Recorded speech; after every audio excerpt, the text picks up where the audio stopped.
Education society Sangli संचलित Shrimati Sundarabai दडगे high school येथे शालेय शैक्षणिक साहित्य वाटप हा कार्यक्रम उत्साहात संपन्न झाला। या कार्यक्रमासाठी प्रमुख पाहुण्या व देणगीदार तसेच प्रशालेच्या माजी विद्यार्थिनी सौ पूनम कोळी घोडके मॅडम व ग्रुपच्या सदस्य महिला सौ पूनम घोडके, सौ सुचित्रा चित्रगर, सौ शिल्पा घाडगे, सौ पूजा शिंदे, सौ सोनल पाटील, सौ वैशाली मोरे, सौ अंजुम बागवान, सौ सरस्वती आवटी, सौ अमृता कुलकर्णी, सौ संजना कदम, सौ स्वाती जैन, संस्कृती कुलकर्णी, सौ रुचा पाटील व सौ अनिता आवटे, शाळेचे मुख्याध्यापक माननीय श्री सुहास कोळी व पर्यवेक्षिका सौ गीता वायचोळ उपस्थित होत्या। प्रार्थनेने कार्यक्रमाची सुरुवात झाली। प्रशालेच्या पर्यवेक्षिका सौ गीता वायचोळ यांनी प्रास्ताविक व अतिथी परिचय करून दिला।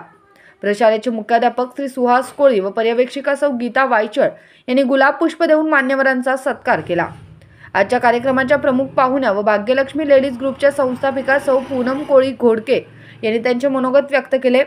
खूप शिका, मोठे व्हा, एकजुटीने राहा, दानाचे महत्त्व जाणा असा संदेश त्यांनी विद्यार्थ्यांना दिला। तसेच ग्रुपच्या सदस्या सुचित्रा चित्रगर, सौ अमृता कुलकर्णी व सौ अनिता आवटे यांनीही मनोगत व्यक्त केले।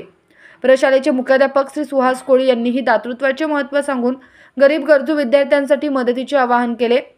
भाग्यलक्ष्मी लेडीज ग्रुपच्या संस्थापिका सौ पूनम कोळी घोडके यांच्या हस्ते प्राथमिक स्वरूपात शालेय शैक्षणिक साहित्याचे वाटप करण्यात आले। आभार प्रदर्शन अर्चना जंगम यांनी केले।